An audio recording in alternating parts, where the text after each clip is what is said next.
ఓం గం గణపతే నమః స్వర్ణలక్ష్మి నమస్తే అస్తు పరబ్రహ్మ స్వరూపిణి రాజ్యం దేహి ధనం దేహి సర్వకామాంచ దేహి మే. ఏప్రిల్ మంత్ లో 3 రకాలైన విశిష్టతలు ఉన్నాయి. చాలా ముఖ్యం అందరూ తెలుసుకోవటం. ఈ మంత్ లో జ్యోతిష శాస్త్రం ప్రకారం చూసుకుంటే 4 గ్రహాలు మాత్రం ఉన్నాయి. సూర్యుడు, కుజుడు, ఈ 2 పూర్వ గ్రహాలు ఇవి మాత్రం ఉన్నాయి. గురుడు, శుక్రుడు మాత్రం ఉన్నాయి. ఇవి శుభగ్రహాలు అనుకోవచ్చు. ఈ 4 యొక్క గ్రహాల యొక్క పరిస్థితిని, వాటి యొక్క స్థితిగతులను బట్టి ఈ మంత్ ఎలా ఉందో మనం చూద్దాం.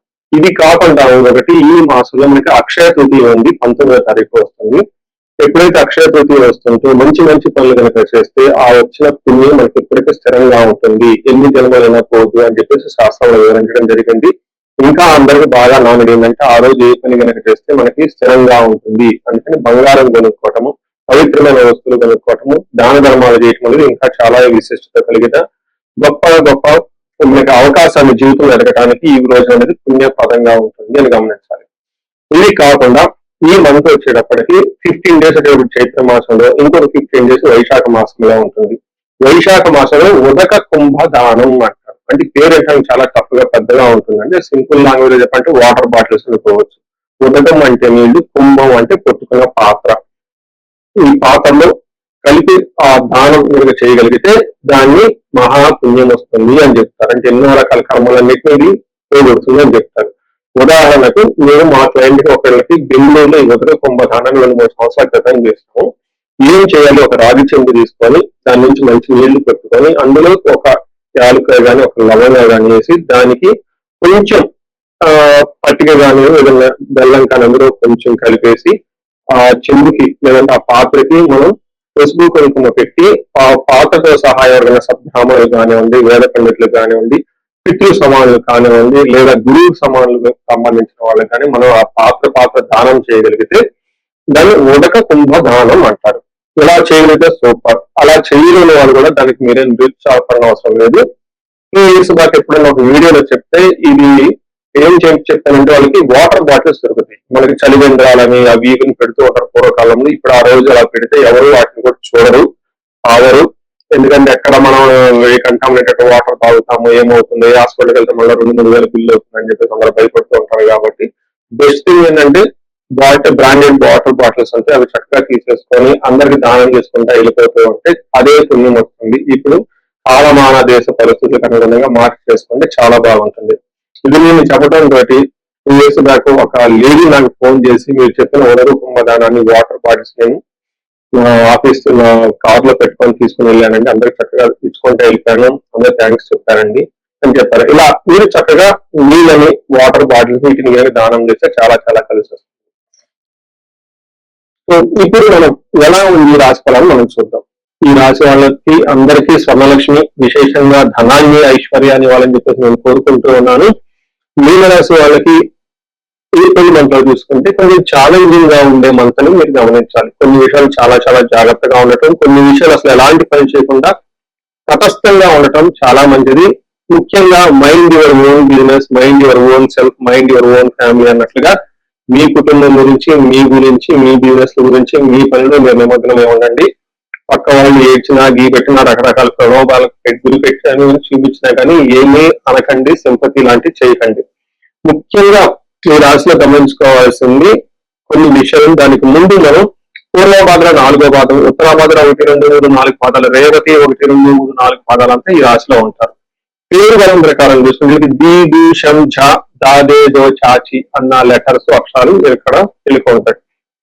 ఈ మీనరాశి గమనించుకుంటే మనకి జాబ్ విషయాలు చాలా జాగ్రత్తగా ఉండాలి.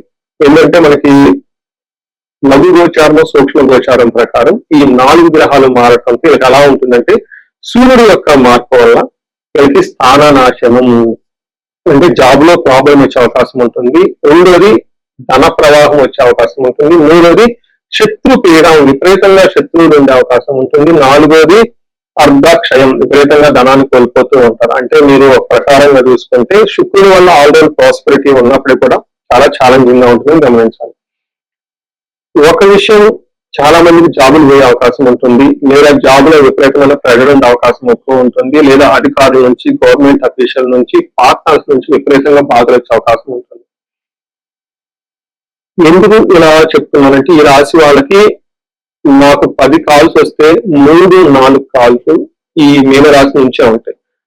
మీరు నమ్ముతారో లేదో, ఉదయం నుంచి నేను 3 కాల్స్ అటెండ్ అయ్యాను. ఈ 3 కాల్స్ కూడా అన్ని మీనరాశి వాళ్ళవి. రేవతి నక్షత్రము లేదా ఉత్తరాభాద్ర నక్షత్రము, వీటికి సంబంధించి ఈ నక్షత్రం వాళ్ళు ఎక్కువగా ఉన్న వాళ్ళు ఎక్కువగా ఉన్నారండి. ఇందులో రేవతి నక్షత్రం 4 పాదం వాళ్ళు కూడా చాలా మంది ఉన్నారు. ఇలా ఈ నక్షత్రం ఉన్న వాళ్ళు ఈ రోజు ఉదయం నుంచి 3 కాల్స్ 4 కాల్స్ అటెండ్ అయితే అన్ని కాల్స్ ఇవే ఉన్నాయని వాళ్ళకి కన్సల్టేషన్ ఇవ్వడం జరిగింది. ఇలాంటి ఏలినాటి శని ప్రభావంతో చాలా తప్పుగా ఉన్న ఈ రాశి వాళ్ళు ఈ మంత్ లో ముఖ్యంగా ఇంకా జాగ్రత్తగా ఉండటం అవసరం. ఎందుకు అంటే సూర్యుడికి 12వ స్థానంలో లేదా 1వ స్థానంలో ఉండటంతో స్థాననాశనం అని చెప్తారు. ఉన్న పదవిని కోల్పోయే అవకాశం ఉంటుందని గమనించుకోవాలి.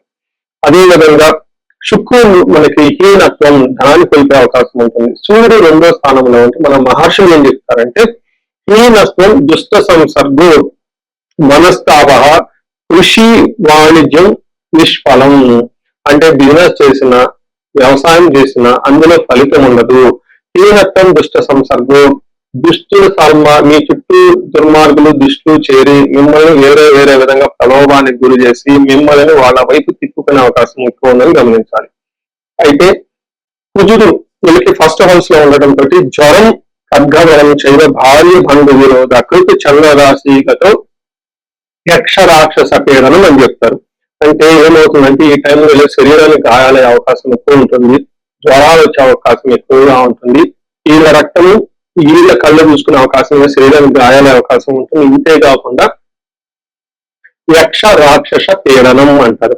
అంటే కంటికి కనపడకుండా కొన్ని శక్తులు మిమ్మల్ని బాధ పెడుతూ ఉంటాయి. మీరు ఆసుపత్రికి వెళ్తే అక్కడ మీకు ఏమీ ఉండదు రిపోర్ట్లు అని చెప్తూ ఉంటారు, కానీ మీరు బాధపడుతూ ఉంటారు. ఇలా రకరకాలుగా మీరు బాధలు పడే అవకాశం ఎక్కువగా ఉంటుంది. ఇంతే కాకుండా శత్రువులు కూడా మిమ్మల్ని అడుగుపడికి ఇబ్బందులు పెట్టాలని చూస్తూ ఉంటారు. ఇలాంటి సందర్భంలో శుక్రుడు 3వ స్థానంలో ఉండటంతో మిక్స్డ్ రిజల్ట్ అని చెప్తారు.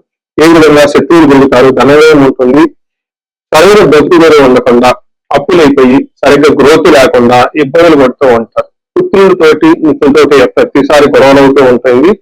కానీ మీ ధన ప్రవాహం వస్తుంది, విపరీతంగా ఖర్చు అవుతుంది, మీ మాటకి విలువ కూడా పెరుగుతుందని చెప్పేసి కొన్ని గ్రంథాలు వివరించారు. బట్ ఏ ప్రకారంగా చూసుకున్నా ఈ రాశి వాళ్ళు జాగ్రత్తగా ఉండటం ఎంతైనా అవసరం. ముఖ్యంగా చేస్తున్న వృత్తి, వ్యాపార, ఉద్యోగాలలో చేరుకులుగా ఉండటం ఎంతైనా ముఖ్యం. పూర్వభాద్ర నక్షత్రం వాళ్ళకి నక్షత్రం ప్రకారం చూసుకుంటే పూర్వభాద్ర, ఉత్తరాభాద్ర, రేవతి 3 నక్షత్రాలు. ఇందులో పూర్వభాద్ర నక్షత్రం చూసుకుంటే ఐశ్వర్యప్రదంగా ఉంటుంది, సంపదలు ఉంటాయి, ధనలాభం ఉంటుందని చూపిస్తుంది. అయితే కలహము మరణ తుల్యము అని కూడా చూపిస్తుంది. అంటే మీరు ఇంతవరకు చేసిన పని ఏదైనా ఉంటే ఆ పని సరిగా ముందుకు పాప అంతటా ఆగిపోయే అవకాశం ఉంటుంది. కానీ అలా పోవటం చాలా మంచిది. లైఫ్ లో మీకు మంచి కొత్త లైఫ్ వస్తుందని గమనించుకోవాలి. నేను మీకు ఉదయం చెప్పాను, ఇందాక 3 మీనరాశి వాళ్ళని కాల్లో తీసుకున్నప్పుడు వాళ్ళు చెప్పిన ప్రాబ్లమ్స్ ఆల్మోస్ట్ ఇదే విధంగా ఉంది. నేను చెప్పిన విధంగా నేను ఒకటే మాట చెప్పాను, పోయిందా చేతులు గడిగేసి హ్యాపీగా చేతులు తుడిచేసుకోండి, కొత్త లైఫ్ ని స్టార్ట్ చేయండి. అదేవిధంగా ఉత్తరాభాద్ర నక్షత్రం ఐశ్వర్యవంతంగా ఉంటుంది, విదేశాగమనం ఫారెన్ రిలేటెడ్ లాభం ఉంటుంది, సౌఖ్యం ఉంటుంది, సంపద ఉంటాయి, ధన లాభం ఉంటుంది. ఉత్తరాభాద్ర నక్షత్రం రియల్ గా చాలా బాగుంది. నెక్స్ట్ రేవతి నక్షత్రం ఐశ్వర్యవంతంగా ఉంటుంది, విదేశాగమనం ఫారెన్ రిలేటెడ్ కనెక్షన్స్ ఉంటుంది, సౌఖ్యం ఉంటుంది, సంపదలు ఉంటుంది, ధనలాభము, మృష్టాన్న లాభము అని చెప్తూ ఉంటారు. సో నక్షత్రం ప్రకారం ఉత్తరాభాద్ర రేవతి నక్షత్రం వాళ్ళకి చాలా అనుకూలంగా ఉంది. గ్రహాలంతా ఇబ్బంది పెడుతున్నా కానీ ఈ నక్షత్రం వాళ్ళకి బాగుందని గమనించాలి. కాబట్టి రేవతి నక్షత్రానికి ధననాశనం, స్త్రీనాశనం అని చెప్తారు. అంటే ఈ టైంలో మీకు ధనాన్ని కోల్పోయే అవకాశం ఎక్కువగా ఉంటుంది, లేదా స్త్రీల ద్వారా, లేదంటే స్త్రీలకు ఏదైనా ప్రాబ్లమే తద్వారా మీకు ప్రాబ్లం వచ్చే అవకాశం ఎక్కువ ఉందని గమనించుకోవాలి. సో చూసారు కదండి, ఈ రాశి వాళ్ళకి కొంచెం ఛాలెంజింగ్ గా ఉంది. పర్టికులర్ గా మీరు యోగా చేయటం, మెడిటేషన్ చేయటం, గురువులను ఫాలో అవటం, కొత్త పరిచయాలు, ఇలాంటి కొత్త అవకాశాల గురించి ఎక్స్పాన్షన్ మోడ్కి వెళ్లకుండా ఆగటం చాలా మంచిది. ఇందాక చెప్పిన విధంగా మీకు ఇంకేదైనా కనుక ప్రాబ్లం ఉంటే స్క్రీన్ మీద కనిపిస్తున్న నెంబర్ ద్వారా నన్ను కనెక్ట్ అవ్వండి. మీ హారోస్కోప్ ఒకసారి చెక్ చేసుకోండి. ఈ రాశి వారికి అష్టైశ్వర్యాలు కలగాలని, భోగభాగ్యాలు కలగాలని చెప్పేసి నేను కోరుకుంటున్నాను. నమస్తే.